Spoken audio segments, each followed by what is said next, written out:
What's up, guys? Welcome to the channel and welcome to a little tutorial on how to put mods onto a Nitrado dedicated server for 7 days to die.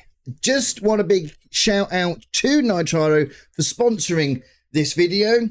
Much appreciated.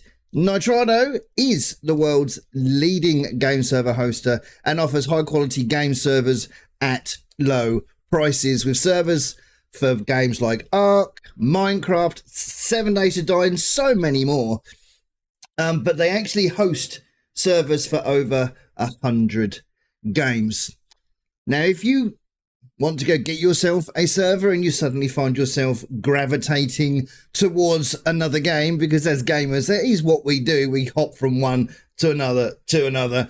You can literally just change games by using Nitrado's game server configurator, and you can just click a button and change the game on the server to whatever game you want. Okay, so if you're interested in the server, use code GDTV. Link will be in the description below. Again, Nitrado, thank you ever so much for sponsoring this video. Now let's get straight into it. Right, so because you are watching this video, I am going to presume you already know how to get to Nitrado and get a server. So I'm presuming you are already there. What you're going to need now is two things. You're going to need your server dashboard and you're going to need FileZilla. FileZilla is a file transfer program. So we can take files from point A to point B. Point A being your PC, point B being the server. Okay, so you're going to need those two things. Link for FileZilla will be in the description below. And once you have got yourself to where I am right now, FileZilla on the right hand side, my server on the left, I actually have to update the mods on my server anyway. So just follow what I do. It's exactly the same whether you're updating or whether you're moving mods straight into the server. Okay, so first thing you're going to need is you're going to want to find out what mods you want to put on your server. This is a complete preference to yourselves, whatever mods you want to use. I do have a video, link will be in the description below, my top 5 mods for 7 Days to Die. If you want to go and check that out, links for all of the mods will be in the description. If a update drops for that mod, that link still remains the same. Just click on the link and it takes you to the same place. It's all original links to where the mods are hosted. Okay, so once you've worked out what mods you want, if you don't know where your mods are installed, what you want to do is you want to bring open, let's open one of these. You want to go into your, whatever drive your Steam is located in. Okay, so mine's in my C drive. You've got program files 86, double click that. Scroll down to, hello, Steam. Forgot me alphabet there for a bit. Then Steam apps, then common, then click on your 7 Days to Die, and in there you'll have a mods folder, and that should be where all your mods are installed. If you are going to go over and download those mods, if you haven't downloaded mods before, make sure you unzip them. All right, whenever you click on a mod, when it's been unzipped into this mod folder, it should take you into a mod info file, a config file. It should take you in to something like that. Okay, that's how I tend to know. If there's a folder inside a zip folder, then there's a config inside that. You need the folder that's inside the zip folder. Normally it just directly comes out anyway. So I think there is one that does it, and I can't remember which one it is now, but there is one of them that brings you a folder, but it says main in the description. So you have to click into that, then go into that, then take the folder out of the main folder, put that into your mods folder. I hope that makes sense. If it doesn't, drop me a comment in the comment section below. So once you've worked out what mods you want, now you go onto where your server is. all right, you will need to scroll down to the bottom. So click on dashboard. Okay, scroll down to the bottom. You'll need your FTP credentials for this.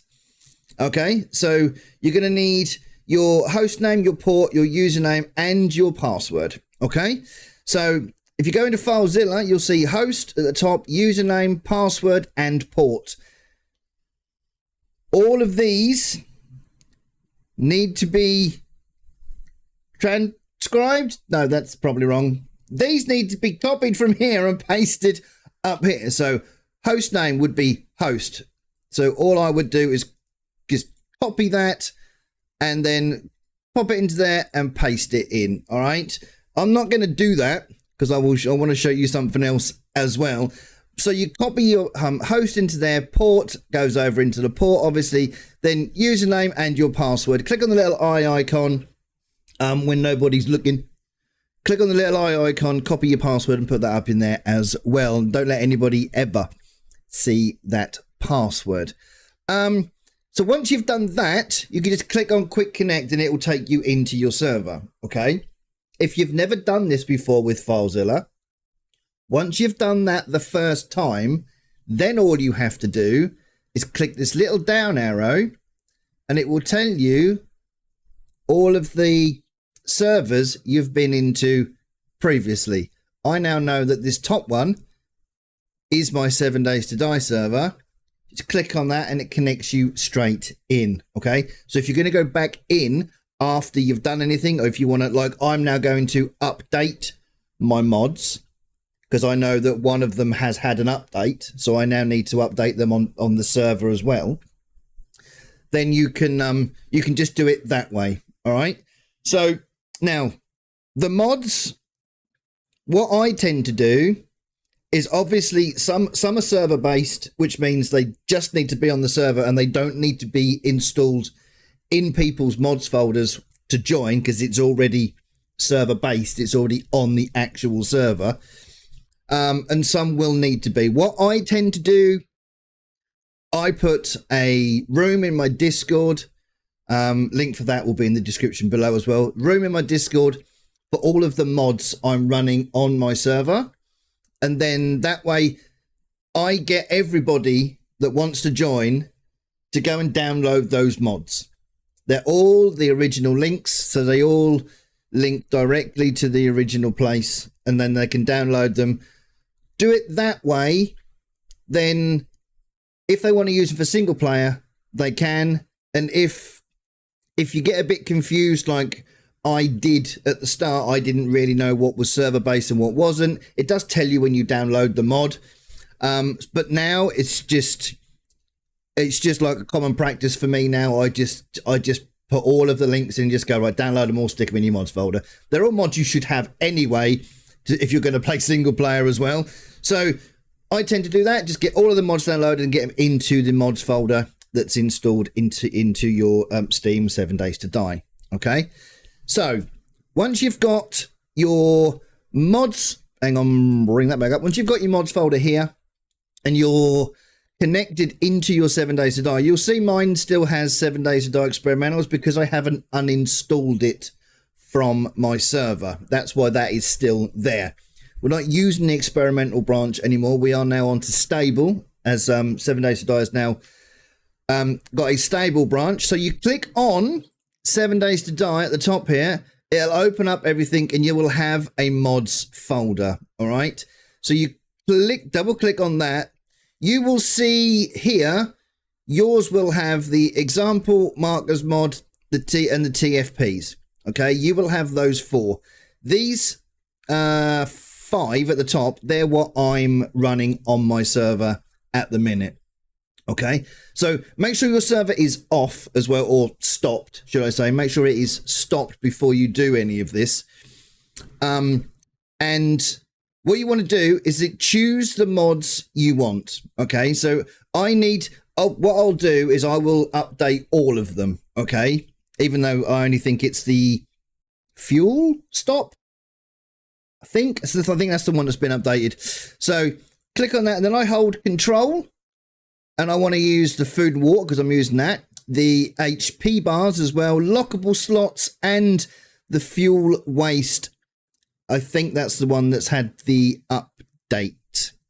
And then you will click across, copy them into here. Now, yours will just go straight in and it will say file transfer complete. Bottom right hand corner underneath where my camera is, weirdly, it'll say down there transfer complete. Okay, but because I'm overwriting, I can just click on overwrite and it'll overwrite each and every single one of them.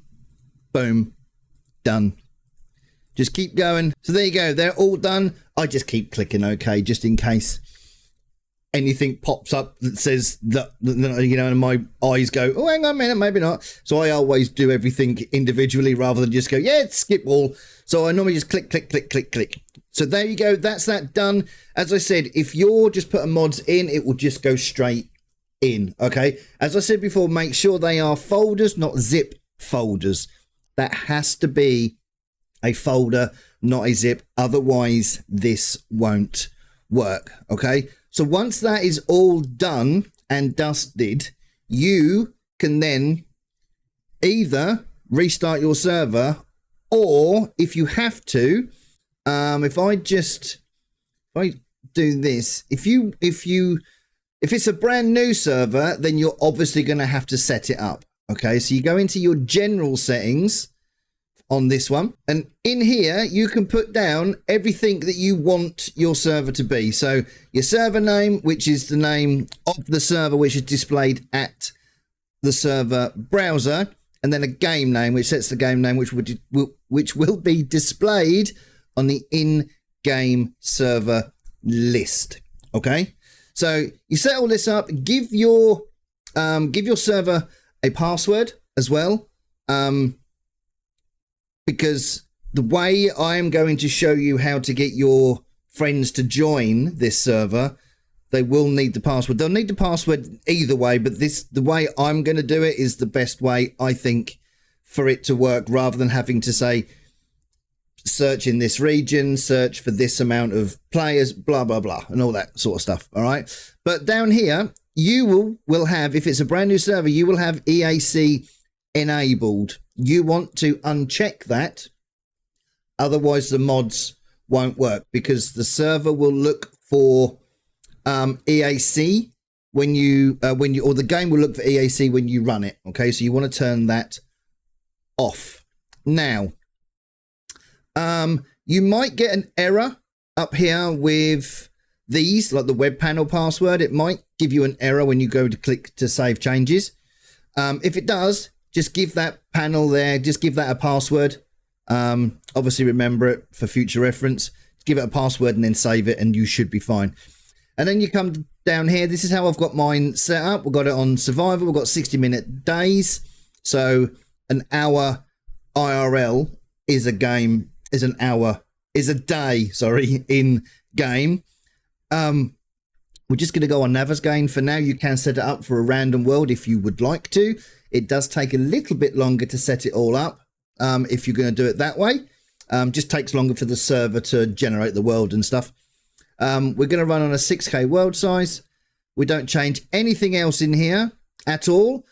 I run my server on Nomad, which is a normal setting. It's kind of a bit of a middling, middle-ish kind of difficulty.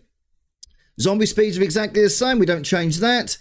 PvP, kill everyone. No, we will have kill strangers only. So when if you highlight that one, then you will only kill anyone that's on your server that you haven't invited. That shouldn't actually happen, as long as you don't give your password out to people that you don't want to join the server. Okay, but I keep forgetting to change that. And when you go in, if two of you are going at a zombie, sounded wrong, if two of you are attacking a zombie and you hit your friend, you will or could kill them. So make sure that you turn that. You can have it so no killing whatsoever, if you want to do it that way as well. Okay, so we change absolutely nothing else until we get to drop on death. That will be everything on the server. I drop backpack only, which means you get to keep whatever is in your toolbar. So if you're carrying a gun in your toolbar and bullets in your backpack, you'll drop your bullets, but you'll keep your gun, but you will keep whatever bullets are in your gun when you die. So if you've got a round that holds, let's say you're holding a pipe pistol which holds 5 bullets. If you die and you've still got 5 bullets in the chamber of that gun, those 5 bullets will still be in that gun. So that's why we run that like that. Airdrops is exactly the same. We don't change anything else. If you want to change your loot abundance, you can. I tend not to keep the game at a good kind of steady level. And we don't change anything else. Now I'm going to click save changes and I'm going to see if I get that error with that telnet. There we go. You see, there are some errors in your data you provided. Please check and change the field below. So if you scroll down, you'll see here, look, this value should not be left blank. So all you got to do is just give it a password and write it down. So once you've put a password in, you click save changes again, and it should, fingers crossed, not have an issue now. The settings have been saved successfully. It's a really weird glitch. I don't know why that happens, but it does. So, but that should now be all ready to go. You can start your server like so. Click start, then your server will restart, and it will, if it's a new server, it will regenerate, it will generate your world, and it will generate everything that goes on in said world. So if you are, we can leave that running in the background. So now if you go back into your dashboard, what you'll want to send your friends is this here. You sent that part there, and they'll want that part there. 2 separates, okay? 2 separates. So you want that first bit, oh crap, and then that as a separate one as well, okay? And then I'll show you how to join the server by using those. I find this is the best way. They can search for the name of the server and everything you've given it. I just hand these out with your password, hand them out, and it's so simple to join. It's an absolute doddle, okay? Right, so because if you remember, we turned EAC off, okay? So now you need to get the game to not run EAC. To do that, everybody will have to do this. You will click on your 7 days to die. You will go into manage, browse local files, which will bring up this, and you want to do the 7D launcher. So if you double click that, make sure use easy anti-cheat is off. Then click, or you can click run and save as default if you want to, which will just, so every time then it will just run without EAC on, and then click run. That will launch 7 days to die, okay? So turn off EAC on the server and turn it off in your game as well. So once you've give the server a little bit of time to generate the world and get everything all set up, then you send out those details to friends, to community members, whoever it is you want to join the server. Send them the password as well that you put onto the server, okay? And then you and everyone will have to come in, join a game, start search, connect to IP, and in here, the longer number is the IP, the shorter number is the port. Okay, so type in the IP, type in the port, and then they click on connect. The first time they get into the server, they will need to put in the password. Okay, so make sure you send the password, because I've already been in. It's recognized it that I've already been into the server before, and it will put me straight in. If you have any problems with people joining your server that shouldn't be, make sure you change the password regularly. I always make sure that my passwords are changed on a regular basis, okay, just to keep things safe. All right, but the first time they go into that server, it will require them to put in the password. All right, and here we go. We are in the server. You can tell with the mods that I'm running. For instance, I'm running the cane food water, which drops the food and water bars bottom left hand side of the screen down there. Normally they'd be underneath the hotbar. They're bottom left, so we know the mods are installed. Well, we know that one's installed, you know, and then throughout the course of the gameplay, you'll be able to find out if everything else is working correctly, and then just get your friends in, go and have fun, go and enjoy your server, enjoy 7 Days to Die. It's a brilliant game, and with Alpha 21 now as well, it's even better. I absolutely love 7 Days to Die. So I hope this video has helped you out. If you need any more information, just drop a comment in the comment section below, and I'll try and help out as much as I can. If I need to edit the video at all, I'll try and do that. Or if I need to bring out another video to help someone out, then you know, we can do that. But that is the basics of setting up the server and putting mods on as well. It really is that simple, as long as you've got FileZilla. There is another way to do it if you want to do it the longer way, which I used to before I found out what FileZilla was. It's a long, tedious, laborious task of dragging one file, renaming, drag a file, rename. It's ridiculous how easy FileZilla makes everything. All right, so as I said, big shout out to Nitrado. I am a Nitrado partner. If you want to go get yourself a Nitrado server, link will be in the description below. 10% off, helps you, helps me, and then I can keep doing what I enjoy doing, which is weirdly this. But Nitrado, again, thank you for sponsoring this video. You're amazing. I hope this video has helped everyone out. If it has, drop a like, drop a comment, subscribe if you are new, and if you need any more content, there'll be a box over there somewhere.